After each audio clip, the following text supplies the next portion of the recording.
I'm Sherman Rowland with Highland Park Lapidary, and in this video I'm going to show you how to assemble your LSSM sphere machine. So what I've got is I've laid out all my parts. I've got my base right here. I've got my upright. I've got three motors, and the motors are on their upright brackets here. And then I also have taken the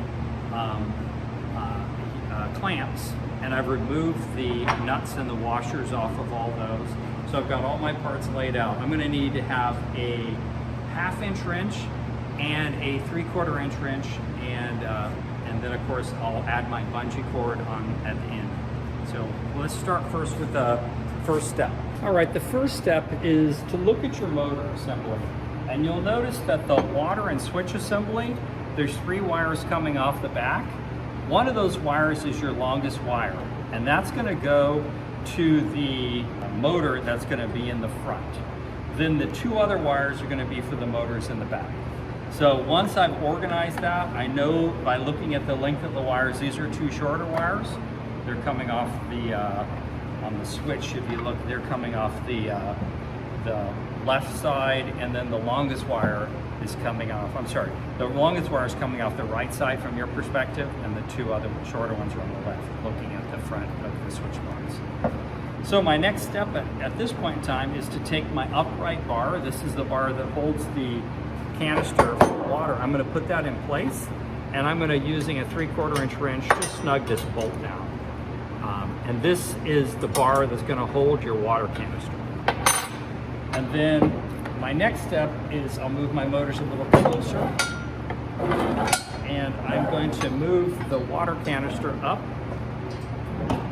and just put it on top of the bar.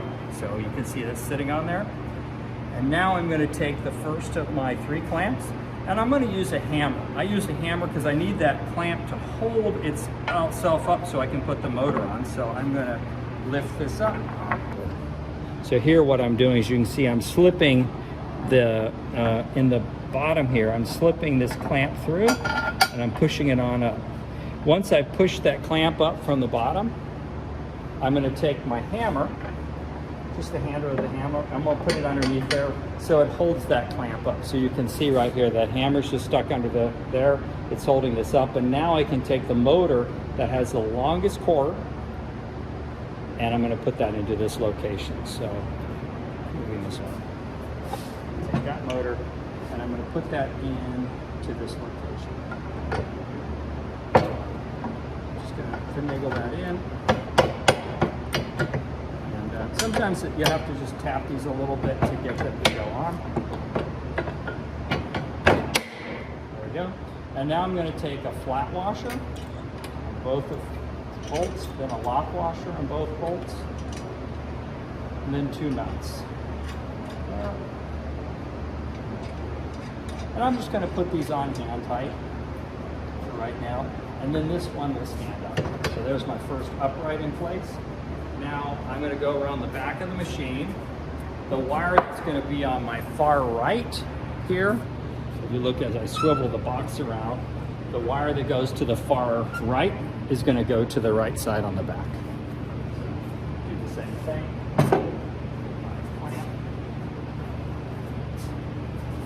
Just put it right up underneath there. Place.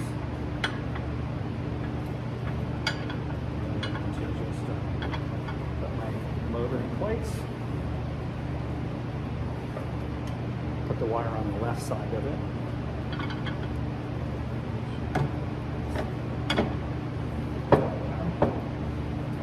2 flat washers down here, 2 lock washers,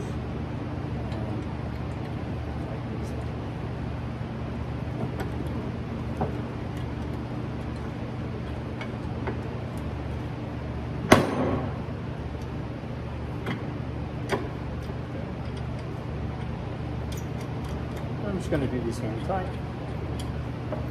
That's my second motor in place right there. And then I'm going to do my 3rd motor the same way. I'm going to take my hammer. You could use anything else. Anything, all you're doing is you want to have this little bracket that I'm putting beneath there, and holding it up in the slot so then I can get the motor mounted.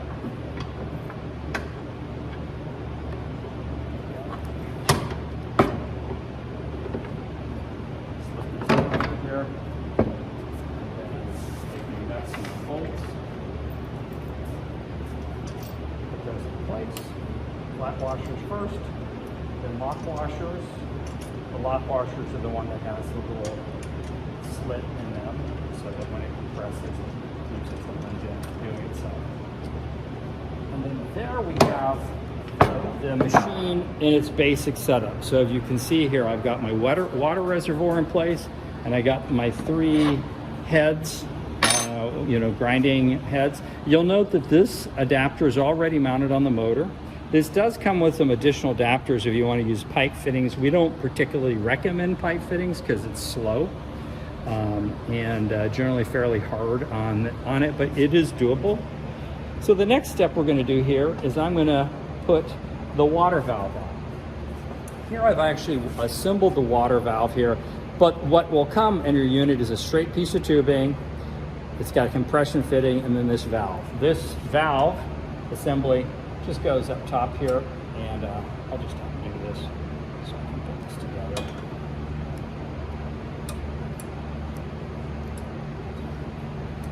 And then I'm going to use a wrench to tighten this valve up. It comes already with Teflon tape. You'll need an adjustable wrench or a slightly bigger wrench to tighten this on. And again, all you're doing is for this is going to be for your water, carrying your water to your drip.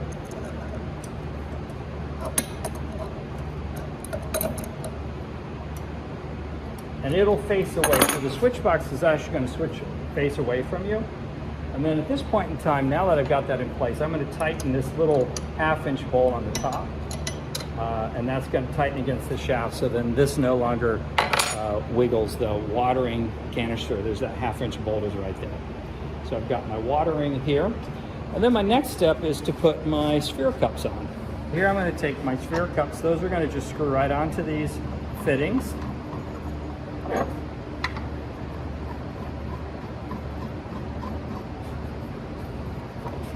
I don't really have to get crazy tightening these up because the movement of the motor is actually going to naturally tighten it. And now I'll take my bungee cord. This is the bungee cord here.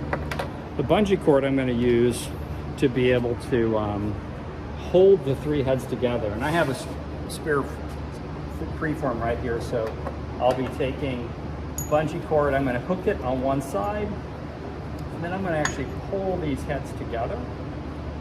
And I'll need to slide these in a little bit so that the heads naturally slide so you can accommodate different size balls. And in this particular case, I've got not a small ball. This is about a 1.5-inch ball. And then to keep them from sliding, I just got to snug them down a little bit. There's a little bit of friction there so I can get this initial setup here. This is probably the trickiest thing, is you got to slide, get your brackets positioned correctly so that they're holding your preform. And I'll show you how to adjust. I'm going to get this first tension enough so it holds it in place. And now what I want to do is I actually want to work to position the legs, the heads, so that what I'm doing here is I'm going to tap this back. So I'm looking for good straight contact with the cup and the ball. And so I'm going to adjust this so that all 3 heads are positioned relatively the same distance from the center, and that I'm getting even consistent engagement with the ball. And so by tapping these, and I'm going to put a little bit more tension on my bungee cord so it holds it a little bit tighter. And what I'm doing, if you can look from the top, as you can see, I've got a little bit of gap here. These are even. This got a little bit of gap right there. I'm going to move this head a little bit. Maybe I'll move it in just so that I can get these 3 heads evened up. Now, once you get this set up, then you can just start running balls fairly straightforward with this. And this is a design that's actually been around for a very long time. We made it a little bit beefier than some of the older units. but this can turn an extremely large ball. And once you're set up, you're essentially running. Now, these cups are a little small for that size ball, but for illustrative purposes, you can see that right now I'm working to get them all evenly positioned. And this one needs to probably go back. So I'm gonna move this back a little bit, and now I've got all 3 cups evenly connected. Now the key thing here is when you're setting up is you wanna look for even contact both on the top and the bottom and the side of the cup. So when I pull back and I engage, and I need a little bit more tension on this, I want that ball to be even in there. And so here I can see this probably needs to go just back a little bit to even up so that I'm getting engagement. But you were looking for relatively straight engagement of the motor mounts to the sphere itself. And so what I'm gonna do is just tap those. Once I get that right, then we're gonna be ready to start grinding. And again, this is too small of a ball, a set of cups for this particular thing, but for the purposes of the video, I want you guys to have an idea how we're doing this. That's good. Take this one up on this side. You don't have to go crazy on tightening these until you're actually in production. Now this one, I'm going to pick up just a little bit.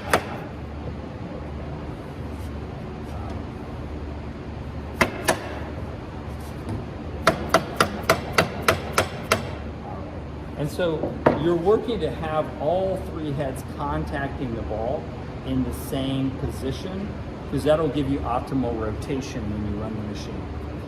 But that's the basic setup on the machine. I've bent this tubing so that my drip is going to be on the ball. You don't have to be flushing the ball with too much water, just to drip. That's all you're doing, just to keep the stone dust down and produce like a nice slurry there. But that's the basic setup on the machine.